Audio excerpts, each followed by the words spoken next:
Hello and welcome back for another Carve Along. My name is Jo and I'm a stamp carver. If you haven't been to my channel before, you may not know about my Carve Alongs. You can sign up for free, and by signing up you'll get the designs by email for each Carve Along that I do. And what this Carve Along does is it gives you a design so you can follow along with the video so you can carve as you go. For those of you who've been here before, it's been a while since my last one, and what better time to do a carve along than for Halloween? And this is the Spooktacular Edition with some spooky looking ghosties. And what better to go with that than a carving material that I haven't shown on this channel yet, but it's one that I actually haven't carved with yet. So this is literally the first time I'm carving it, and it's the Aurora carving material by Hino Dewashi, and I'm sure I'm pronouncing that wrong. So this is a Japanese material, and it's semi-translucent and glows in the dark. I'll have a link to it below and also on my blog if you want to check out this particular material. I will say, if you buy it, it's a little expensive for what it is. Just to give you a size comparison, here's the smaller package of the regular material, and this material inside of it's much smaller. This is actually, like I said, their small package. So here's a regular block of the 4x6 inch speedy cut, which is about 10 by 15 centimeters, which is that much bigger. So just be aware of that if you're looking at purchasing it. Also, it's not one big block, it's 3 separate blocks. So let's see that. So you've got 2 little ones here, and in the package, 1 bigger one. So it's an interesting material. It's semi-translucent. You can sort of see the shadows behind it as I touch it here. It comes a little powdery, which is pretty normal for these types of materials, so it doesn't stick to packaging when it's shipped. But it's glow in the dark, so we're gonna have to carve a spooky ghost and test this out. So let's get started. If you have the pattern with you today, I think I'm going to carve the mini little ghost for this. So I'm just gonna cut him out of this design here.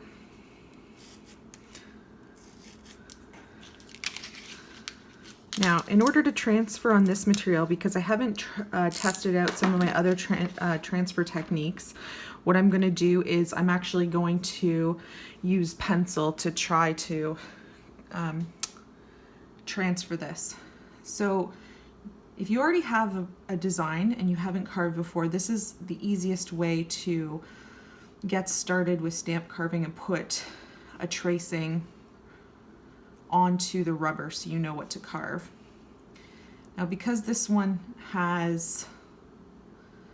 it's basically one piece of black, I'm actually going to just go around the edges to do this. I'm not going to necessarily fill it in because I know that it's all supposed to be inked in the middle.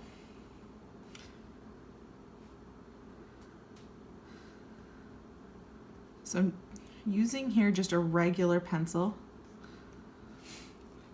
You don't need anything special. So let's have a look at that. You can see the pencil markings on it in the light there. So now to get this on this material, normally all you have to do is flip it over and rub the back. I'm a little concerned with how powdery this is. I don't know if you can see it. It's got a lot of powder on it. So I'm going to try to transfer it on just as is. We'll see how that goes. So first I'm going to get rid of some of this paper so I know exactly where it is because it's a smaller block.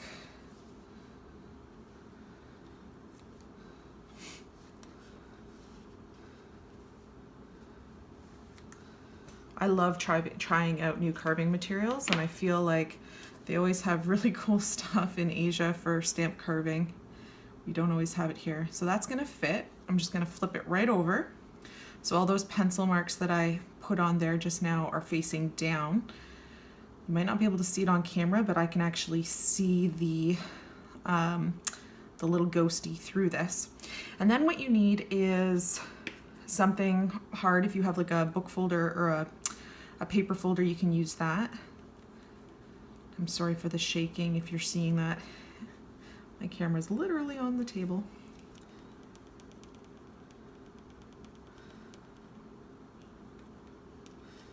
Now, if you're not sure if it's transferring, you can hold it down and then just lift the corner up and you might be able to see it. In my case, it has transferred, but it's very faint. What I might do in the future for this type of material is actually transfer it using a different pencil. Can you see it there? I can see the ghosty. Part of the problem is because it is semi-translucent, there is light coming through it, makes it harder to see, but if I angle it there, I think you can see it really well. So I'm going to carve today using a gouge. We're going to go back to basics. We had a couple hard ones in this Carve Along series, were the last ones we did. And so I'm using a Speedball #1 gouge. So you can see on the back there, there's a #1 stamped into the metal, but I'm not using the standard handle for it. This is actually by Speedball. This is for calligraphy, but actually the nibs fit into it the same way as the calligraphy nibs. I like this one because if you're doing very fine detail on the soft block, the ridges on the standard Speedball handle are kind of painful after a while to work with. So I prefer using this if I'm doing a lot of carving, which I have been doing a lot lately. So the first thing I'm going to do is probably carve the hardest spots. That's usually my trick. And in this case, it's actually the mouth and those eyes. So one of the things I do is I don't carve out of a corner, I carve into it. So let me show you. I'm going to carve. Uh-oh. I think it's going to be a little bit difficult to see this in the video because the material is semi-translucent, so it's hard to see. So you may see that I've carved out that eye right there, and I carved into that middle there, which is the corner. So I'm going to go and carve this next one.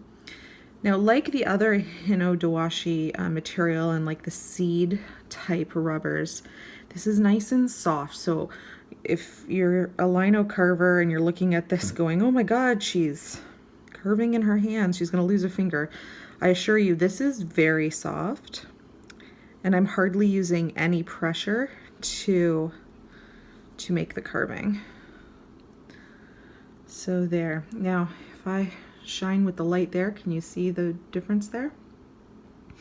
And I can see when I do that, I've actually missed a little piece here in the eye. I'm going to go back, take a little sliver out.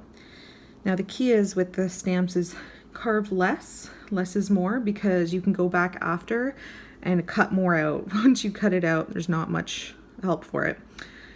So now that I've cut out those little internal pieces, really it's just the rest of the carving that I need to do. So there's a nice even stretch around his little claw here, and I'm going to carve up and around.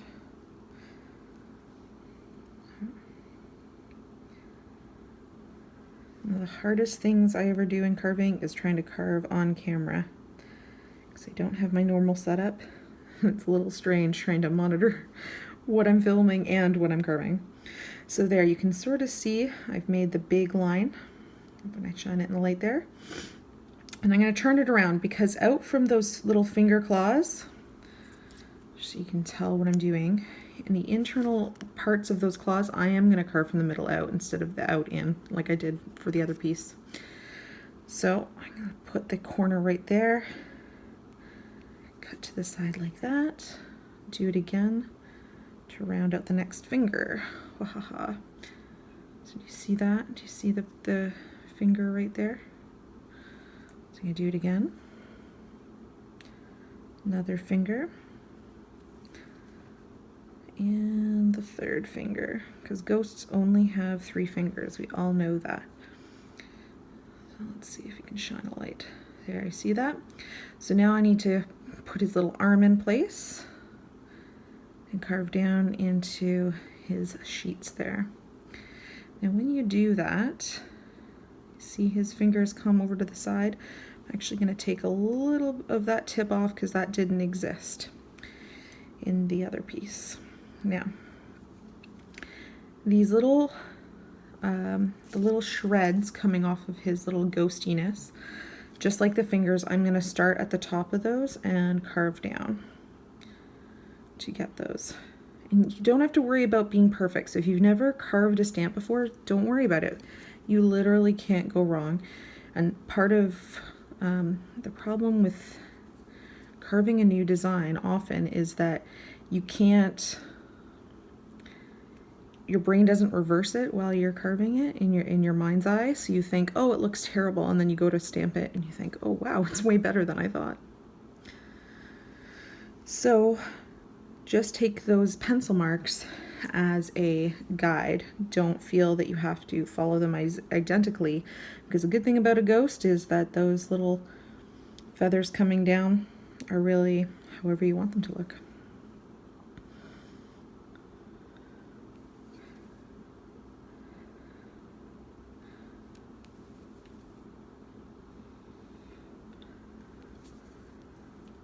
It really is a little tricky carving these semi-translucent materials. I'd done another review. If you want to check out my channel for a material that I've called Jelly Carve, because there's really no other name for it. And when there's light coming up through what you're carving, it makes it a little tricky to carve, because it's just the way that the carving material is glowing. You can't actually see what you've done or where you're going. It's a little tricky. So, same thing with the fingers. When you're carving the fingers, don't worry if you don't have them identical to how the design is, because the key is with this little ghosty is just getting the fear factor in there. And a little imperfection adds to the fear. Okay, so there we go with that. Now, I think that's all carved up just like I want it. So I'm going to use another tool now that I've managed, that I really like using, and it is the number 4 gouge. Now the number 4 looks like this. Got the 4 on the back, and it has the little flat scoop at the bottom. There's some that have very round. I really like the flat one. It makes it really even. So I am just going to carve this. Oh, excuse me, you're a terrible carver. You need to move out of the way, sweetie. I really like having the flat bottom on this, because what it does is it makes sure there's no peaks that can sometimes form that pick up ink and leave stray marks. I like my carvings to be clean. If you like it with the stray markings, that's really popular for some lino carvers. Okay, that is a flame. They like to see those little stray hairs on it. So you can leave some of those if you like. And certainly I probably am going to have left some with this. So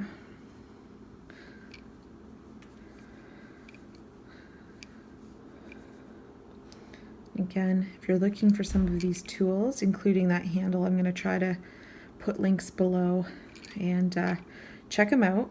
You don't have to buy them, but anything you buy after clicking my links helps support this channel for future videos. So even though I'm not affiliated with any of these companies. Okay, so the next piece is inking this bad boy up. So this, I'm using VersaFine. I like it because it gives a really solid color. It's kind of pigmented. It's not like a super pigmented one, but it looks great. Well, you want to check that guy out? What do you think? Good? Ooh. Ooh. Okay.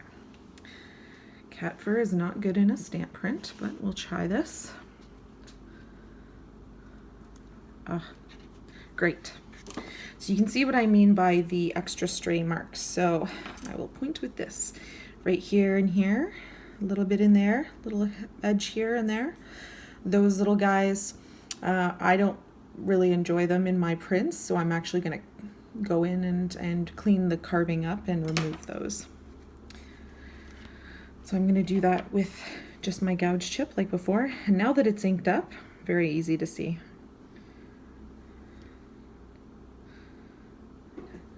Clean up these marks. Then we're gonna have to test this in the dark. Can't have a glow-in-the-dark material and not see it in the dark. So let's try that again.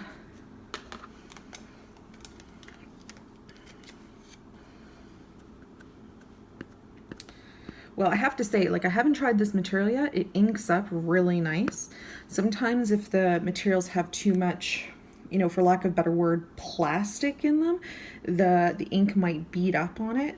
Now, if you look at this, the ink is textured, but I think that's more to do with the pad texture than it does with the actual stamp itself. So, stamp this here, and again, and again. There we go. Now I smudged it going in there, but I love it. It looks spooky. I don't like the one feather up there, so I'm just going to get rid of one little guy here. Then I think I am done. Always feel free to go back in and make adjustments to your carvings as you're going. Remember, you can take more away, you can't add any, but yeah. So, thank you so much for coming back to my channel and looking at yet another Carve Along. Again, it's free. There's a link below if you'd like to sign up. I'd love to have you join. I don't send a ton of emails, and in fact, you might think, oh, for some of you, oh, she never sends emails around. Well, I do. You can prove it by this, but feel free to sign up. You'll have access to the archive of all the old Carve Alongs, and once I have a new one coming out, you'll get access to it right away. Thank you so much for coming. Click subscribe and you'll see more videos from my channel, including more rubber reviews as I go forward. If you have any questions or comments, feel free to leave those below. I'm always happy to hear from people, and I'll see you again soon. Bye.